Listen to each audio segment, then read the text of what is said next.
Well, today we have Bren Foster back at Action Reloaded. Last time we had you here was Life After Fighting. So, what has happened after Life After Fighting? 2 years we've got. 2 years, gosh, it goes quickly, doesn't it, Jeff? Well, yeah, that was in 2024, and we had a pretty amazing response from Life After Fighting. After we did that, few things. It was busy last year, and this year, 2026, is going to be a pretty fruitful one, let's say. We've got three movies coming out this year. And I guess a lot of that, I mean, I've been in the industry for quite some time, but I think, taking that leap and doing Life After Fighting has really been the catalyst to revert me back to doing the martial arts action.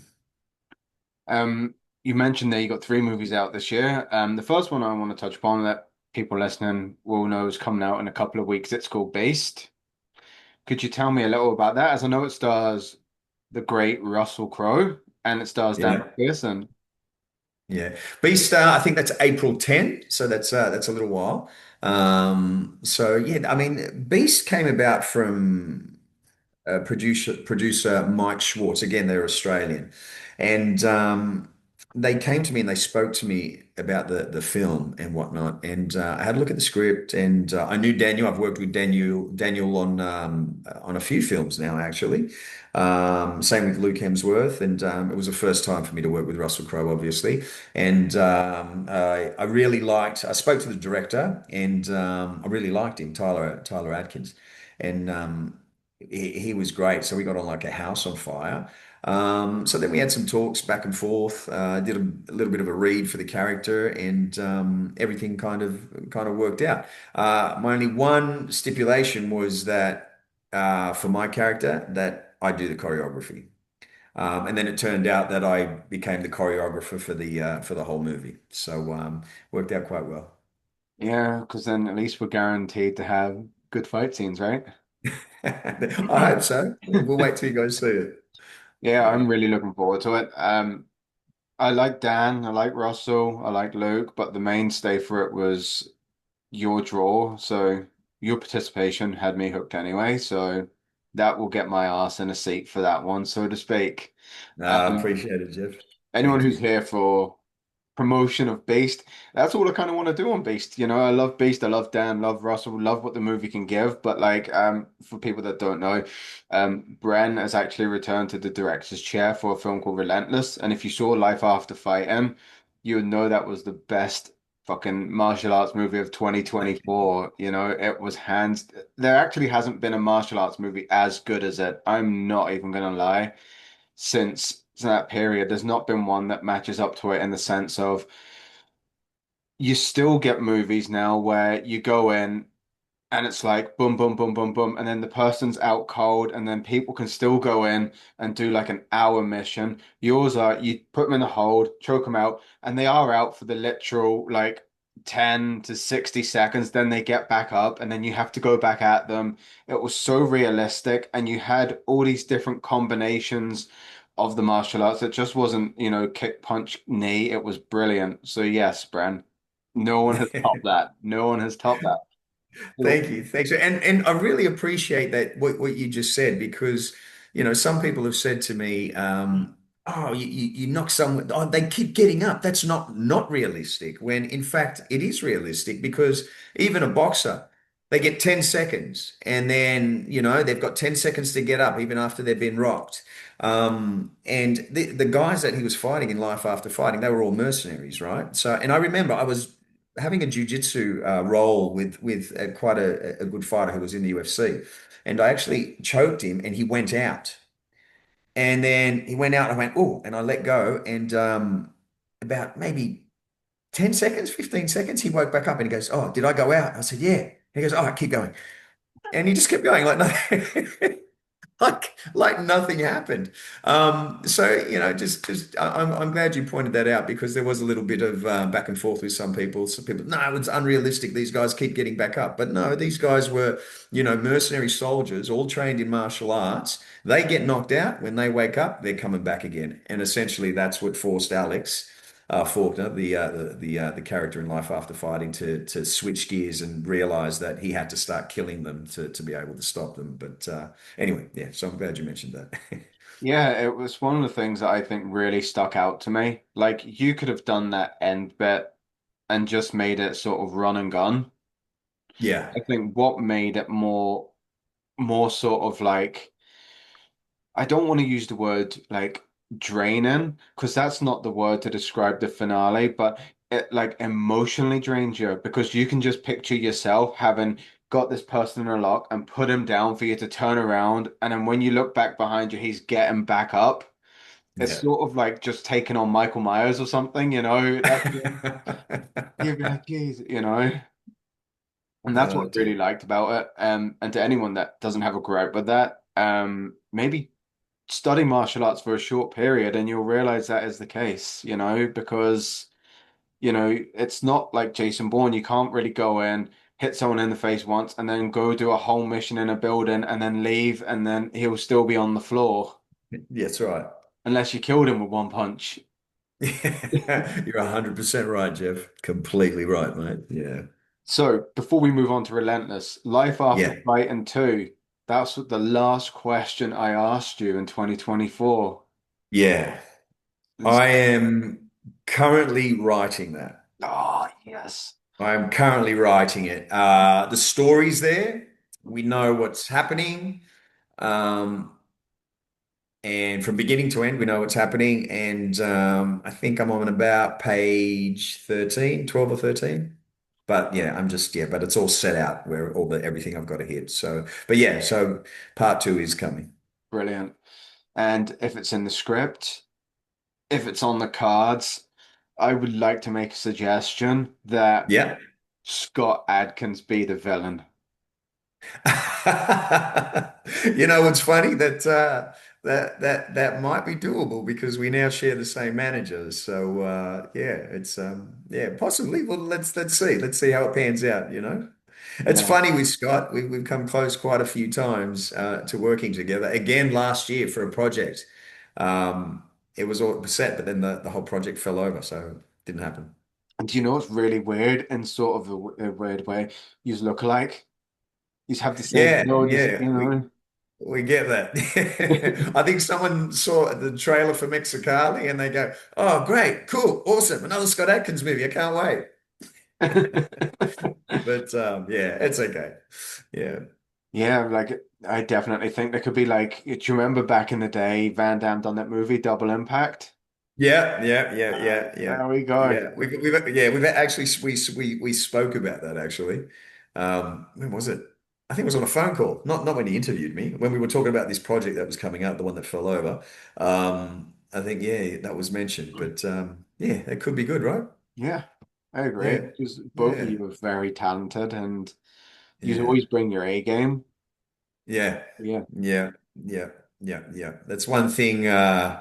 I'm sure he strives to do as well. And because look, Jeff, you've got if the audience are going to, invest, a couple of hours of their time sitting down to watch your movie, I think you owe that to them. You should never take the audience for granted.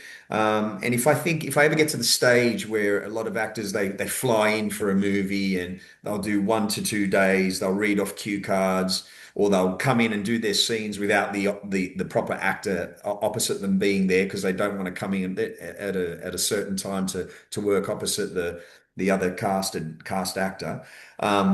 Then I think at that point I'd rather give it away. So I want to completely invest into my characters. I want to give it 100% because one day, I'll be an old man and I want to be able to look back at all my work and say, hey, I'm really proud of that because I know I gave everything I've got.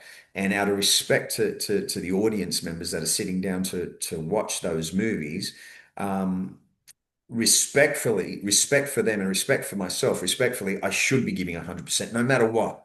I mean, in Relentless, I almost lost an eye. I was exhausted, I cramped up, I was dehydrated, but I got up and I kept going because I wasn't prepared to give anything less than my best. And it took me a while to recover after we finished Relentless. Um, and I'm pretty sure not all, but a lot of the good action stars, Scott being one of them, they come and they give their all. They give it their best. And as I said, the audience deserves that. If we're not going to invest 100%, why should the audience invest in us? That's their time. That's time is the one thing you can't get any more of. That's the one commodity, the most valuable one. So if an audience is going to give it to you, you better be giving them your best. And without making it sound as morbid as it does, you're a dying breed.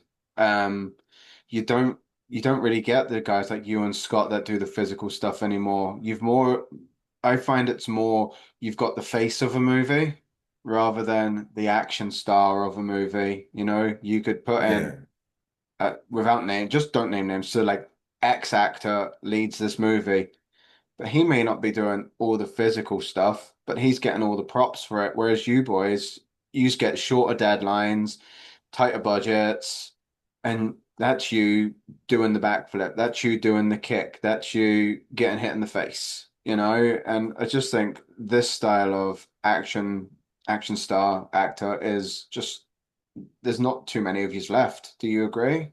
No, I do completely agree. I agree with that.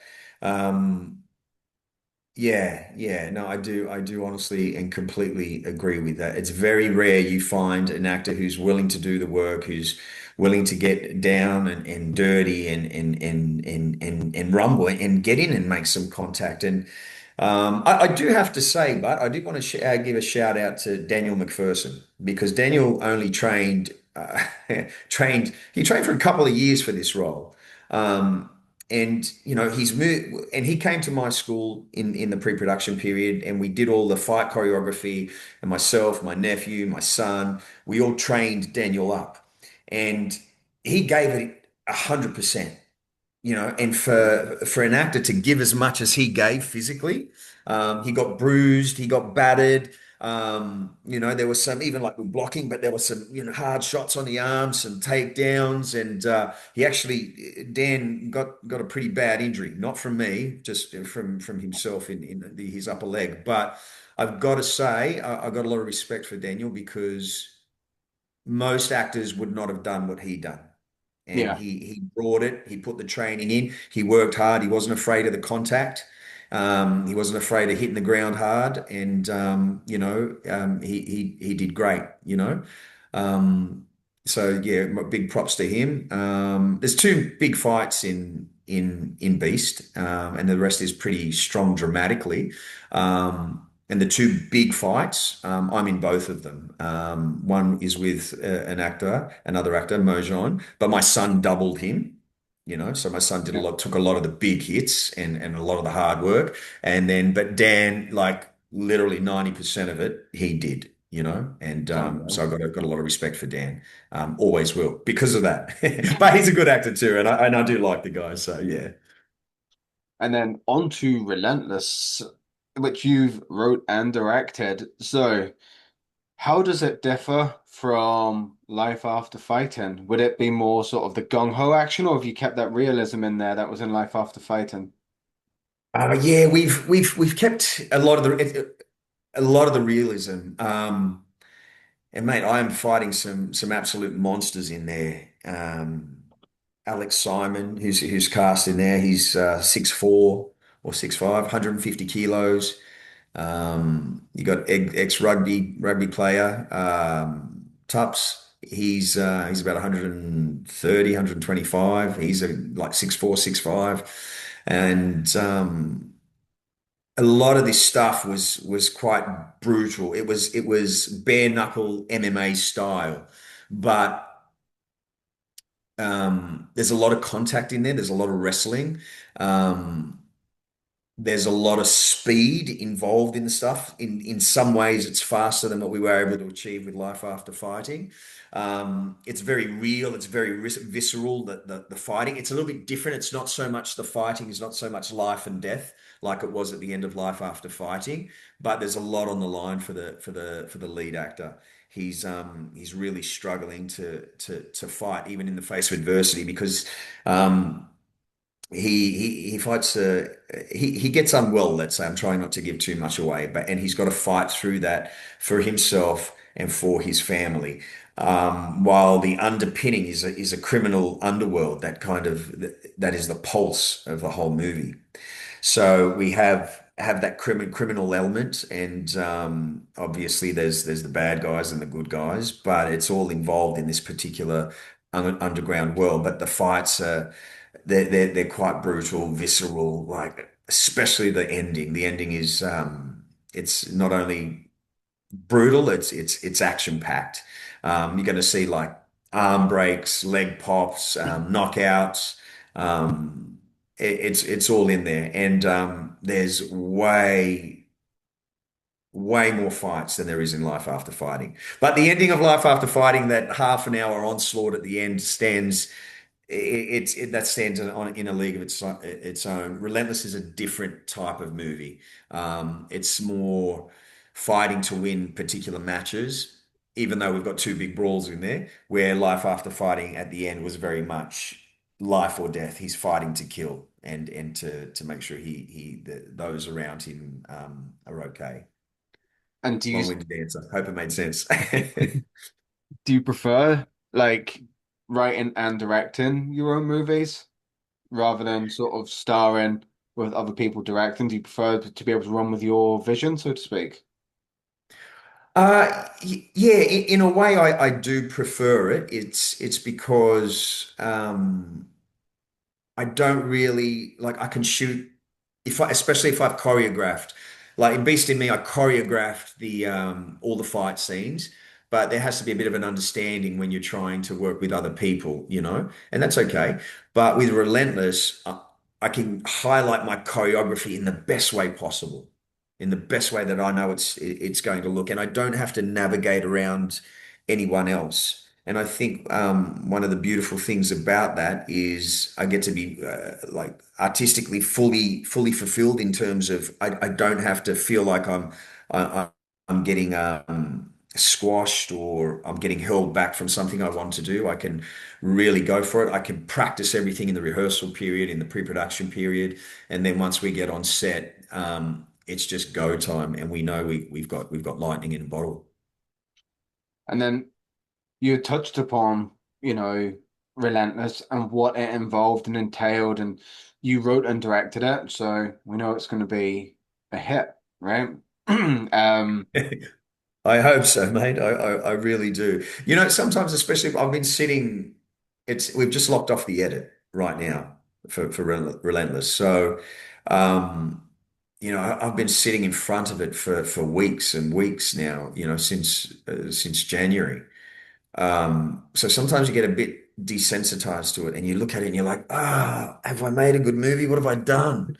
And then someone will come out like Jason Fernandez or Sam Haywood, our sound department guys, and they watch the film and they come and they reassure me, Bren, it's great. And I'm like, okay, thank you. But ultimately, it's going to be the audience that decides, isn't it? I can think it's great, or I can start to wonder, oh, how is it? And then people around me can tell me it's great. But ultimately, it's going to be the people that sit down, invest their time, and they're going to be the ones that determine if it's a hit or Well, I am no doubt going to say it will be. Um, not. I meant to tell you actually, but it was we haven't really spoke since Life After Fighting. So I loved it. I fanboyed over it, and then I realized one of my quotes made the German DVD cover. Yes, it did. It did, Jeff. Yeah, I seen it, and then I was like, I need to tell Bran about this, and it just slipped my mind. And to this day, I'm like, I don't even know what my quote says, but it's there. No, I remember seeing it. It did really well in Germany. I think Retro Gold. It's a company that does these great media books and whatnot. And I think they made 6 or 7 different covers and had this whole pack. And literally, it all sold out first time around in Germany. Like it just went like wildfire. And even now, the for Relentless, our worldwide sales agents and distributors are Spirit Media, which is a German company. So they were instrumental in allowing and helping us, bring Relentless to life. And I think that's a testament to how well Life After Fighting did in Europe. Just to jump back to life after fighting, just because I know loads of people, myself, one of them. When is the UK release going to be, or the US release? Because I've only seen German copies of it, you know? I was just wondering. For DVDs, you mean, Jeff? Yeah, I'm not sure about that. Yeah, I'm not sure. Right now, it seems to only have been Germany that that have had a really big DVD and Blu-ray and media book release. I'm not sure about other parts of the world. I really don't know. But you know what? I'm probably going to chase that up now. I'll speak to my production partner Navid. I'll say, Nav, let's find out what's happening with DVD releases around the other parts of the world, and yeah, see if he can get some clarity for us. yeah, it'd be definitely one that Yeah. people should own and would want to own. Yeah. Yeah. Yeah, it'd be nice. They were nice enough. They sent me all, I think, six covers, I think. I've got them here somewhere. We've just moved actually, so everything's still in boxes. But yeah, they were nice enough. Retro Gold sent them out to me, and the quality was just really, really good. Like when you look through the media books and the pictures and everything, just such great quality. I mean, I've got other DVDs here. I'm looking at the Force of Execution one actually, just over there with Steven Seagal. But and that's just a plastic cover case, whatnot. But when you look at these media books from Retro Gold, the quality was fantastic. I was like, wow, these are great. And to have so many different designs, and they get, or they're all done by they're unique designs from different artists that do the covers. So they put a lot of effort into them, and the quality definitely shows. So if anyone is looking for one, I do highly recommend those ones. And also, my quote is on the cover, so please do. Exactly. Exactly, Shameful man. Yeah. plug. Shameful plug, but it had to be done. Nah, do it. Do it. Yeah. So then after we've got Beast coming up, then we've got Reckless, and then we've got Mexicali, which I believe you star in, but you did not direct. Am I correct? No, I didn't direct. Luke LaFontaine directed, and Jesse V. Johnson wrote and produced. But I have got to be honest with you, mate. That and I was also with Tanya Raimondi, who I've worked with a few times. I worked with her on Deep Blue Sea 3, and she was in The Last Ship for two couple of seasons with me as well. So she's a fantastic actress, and we also had Plutarco. I'm not even going to try and say his surname because I'm going to butcher it, so I won't do that. He's a fantastic Mexican actor, and we've got Chris Van Damme, Jean-Claude Van Damme's son, who did a fantastic job too. But I mean, the relationship in the movie really centers around my character with Tanya. But Luke was fantastic to work with as a director, and Jesse amazing in every front as a writer, and he was there on set every day. And I've got to say that Mexicali was probably the most enjoyable job that I've ever done. Really? Um, Cool. yeah, and when I say enjoyable, it's just the fact that sometimes you work with people that are just, and even Pascal, the DOP on Mexicali, fantastic. Some jobs you just get on there and you find amazing people, like really, really nice people. All the stunt guys, they were fantastic. Yavuz, oh God, all the names are thing, but the stunt guys, they all know who they are. They were all fantastic, like lovely, lovely people to work with. Brian Sawyer, who you probably saw a clip doing a machete fight with, he's an exceptional martial artist and an amazing human being too. And I'd work with him again in a heartbeat. And every single stunt guy on that. On that movie was fantastic. As I said, Luc Lafontaine, such a great director, really cared about everything. Jesse is just the nicest human being and passionate about what he does. And even his thinking and being around him on set was fantastic. I absolutely love Jesse and Luke. And Pascal, the DOP, he was like we rehearsing these fight scenes. He's running around with the camera. So when we got on set, he knew what he was shooting straight away. So that was really, really refreshing for me. So I've got to say, yeah, Mexicali was probably the most fun I've ever had on a job. And it was a little bit easier in terms of get in, do the fights, do all my acting scenes, put my heart and soul into it, which I did. and then be able to go home back to the hotel and just kind Sure. of switch off and rest and just learn my lines, prepare for the next day, because I knew that the film was in great hands with Jesse and Luke. So yeah, as I said, and I think. We've got some exceptional fight stuff. There's a very cool machete fight in there. There's really strong relationship in there. So that's a nice little movie, Mexicali. I think people are going to be pleasantly surprised. And definitely all due for release in 2026, right? Well, yeah, Mexicali is the first one out actually. So Mexicali and Samuel Goldwyn picked that up for distribution, and they're doing a cinema release and a VOD release all at the same time. Oh, So it's brilliant. going to be in cinemas. So if anyone wants to go and see it on the big screen, they certainly can in the United States. And then it will be, that section where they say, still in theaters, and you can rent it or purchase it. I think that might be the same. But Samuel Goldwyn. And Blyberg in particular. Blyberg are a bunch of great guys too. Ahud and Daryl, I really like them as well.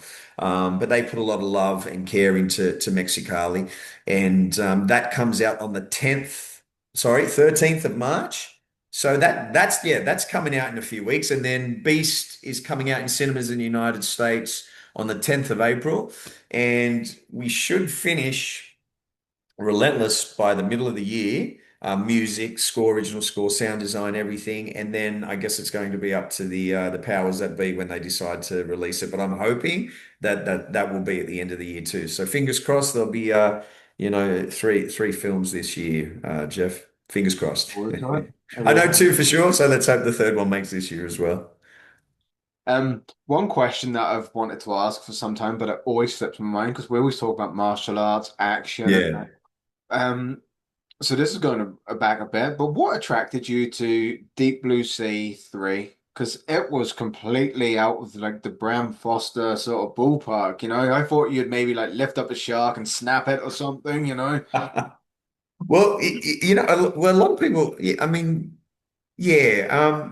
Funnily enough, Jeff, when I first started acting, and silly mistake, but due to me listening to people, I kind of wanted to move away from martial arts stuff because I went to university for acting, for 3 years, and then another school for 2 years after that. And the 3 year one was a university degree, so it was full time.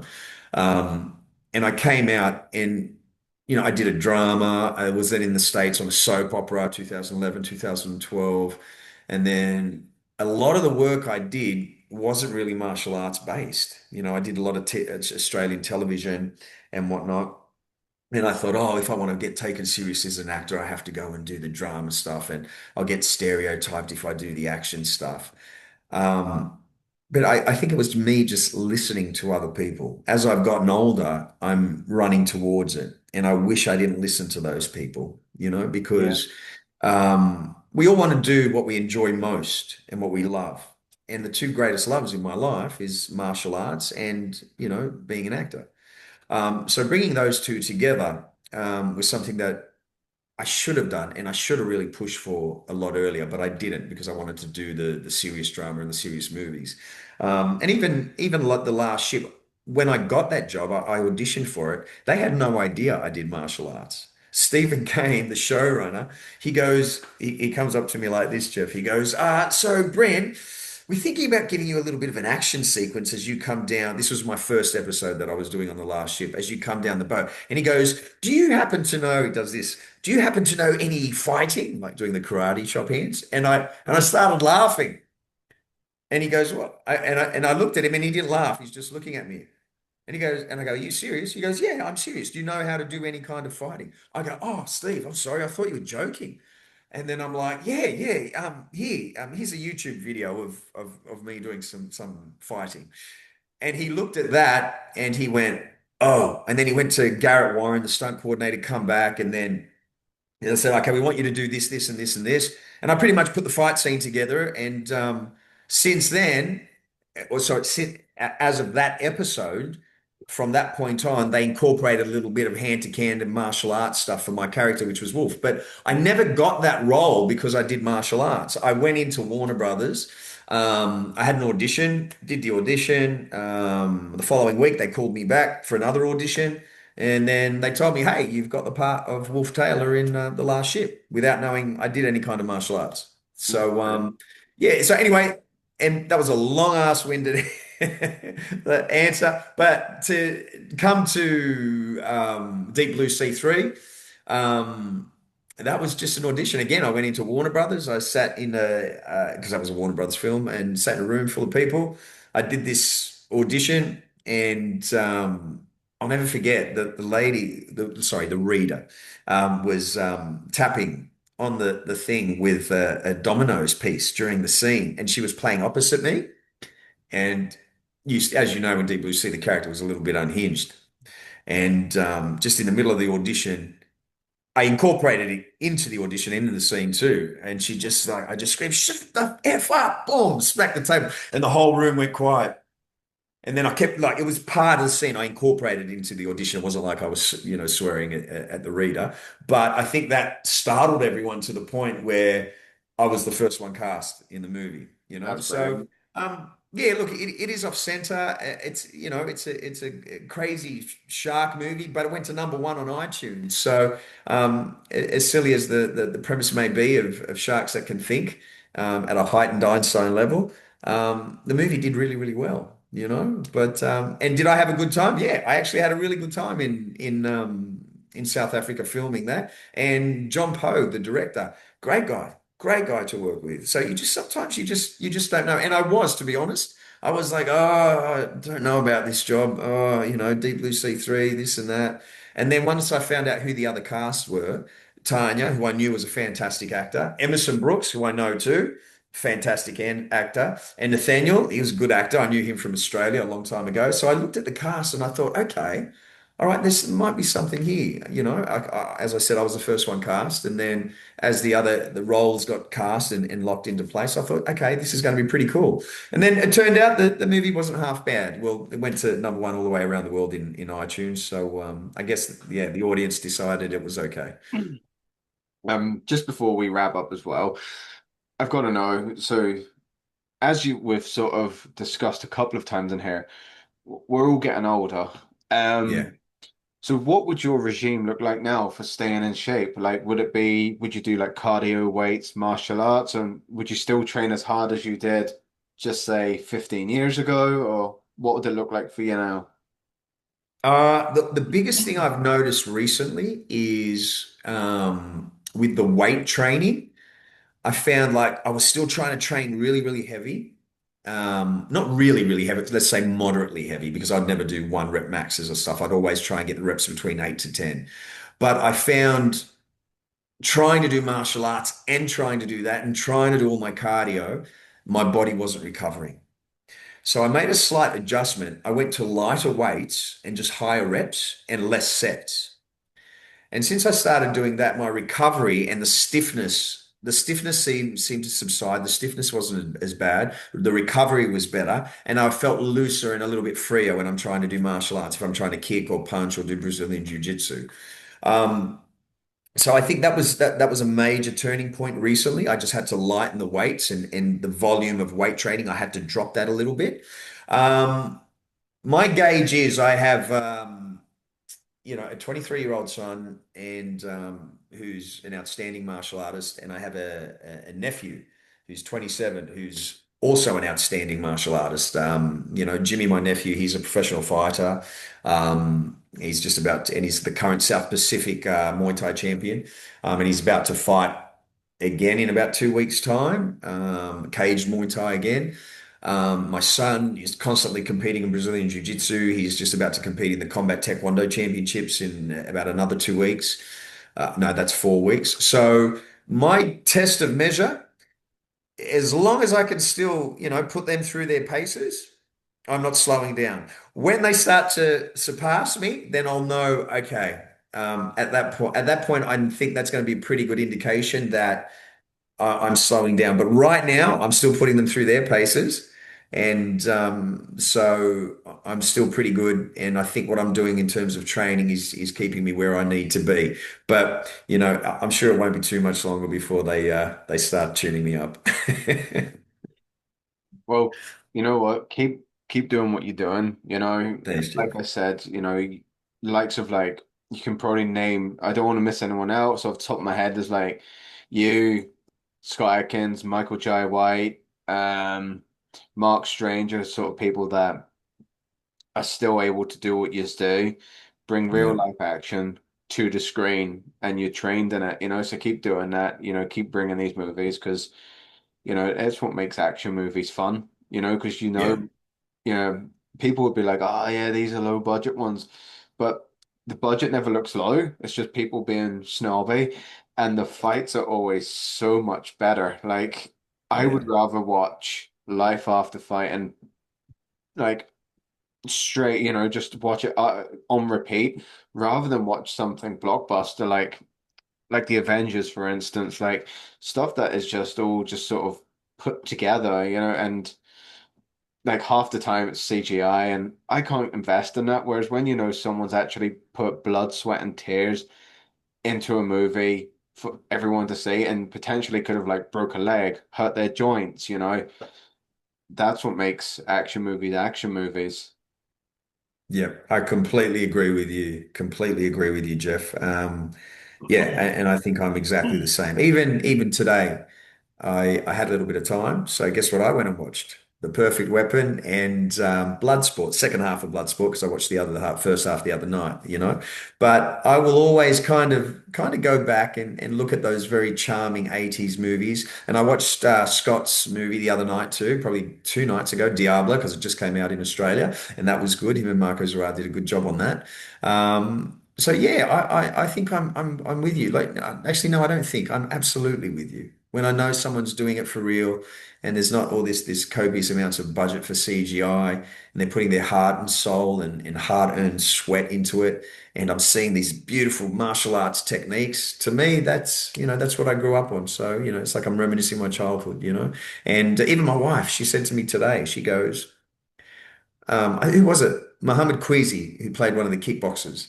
Yes. And he's been in touch with me on Facebook and Lauren Avedon too from times. And these guys, I used to watch them when I was a little kid, and now they're like, every now and then exchange a few messages on social medias, and it's like, and my wife goes to me, is that that's pretty cool, don't you think? You used to watch these guys as a kid. If someone went back and told that little kid that you'd be talking to some of these guys when you grew up, you'd be pretty impressed with yourself. And I was like, I don't know about impressed with myself, but cool. Yeah, it's pretty cool. Yeah. Yeah, I So 100% agree. That's why I love what I do. yeah, yeah. Like get to watch a movie and I'm like, imagine like you back in the day, I was like, imagine speaking to these people, right? And now look, you can sort of reach out and just have a conversation, and you think it'd be so daunting, but they're just people like us, like me and you, aren't they? Exactly, Jeff. I'm just like you, mate. I'm a dad. We both got girls. We wake up in the morning and I'm sure, your face lights up when you see all your kids, like my face lights up. You know, you endeavor to do your best in everything that you do and give your children a good life and put food on the table and just, that's what we do. And yeah, I just, and I guess, just like you, I'm sure, I mean, myself, we're always willing to come and have a chat to you. Your site's great and you love what you do. And it's just the same for all of us. We love what we do, and well, the ones that I know anyway, everyone's pretty cool. We've got kids, we got families, and we just lucky enough to do something we're passionate about for a living. Yeah, exactly. I couldn't agree with you Yeah, more there, Bren. yeah, yeah. Bren, it has been a pleasure speaking with you. Thanks, Um, Jeff. Likewise, mate. let's not make it 2 years, okay? Let's try and, try and get Yeah, through. absolutely. Look, always happy to have a chat to you, Jeff. You're a gentleman, mate. So yeah, and love having a chat and telling you everything. And yeah, it was good 2 years ago and really good today, mate. Thank you. I really appreciate that. Bren, once again, thank you so much, and best of luck on the release of Beast, Reckless, and Mexicali. All right. Thanks, mate. Thanks, Jeff. Thank you so much for your time, Bren. My pleasure.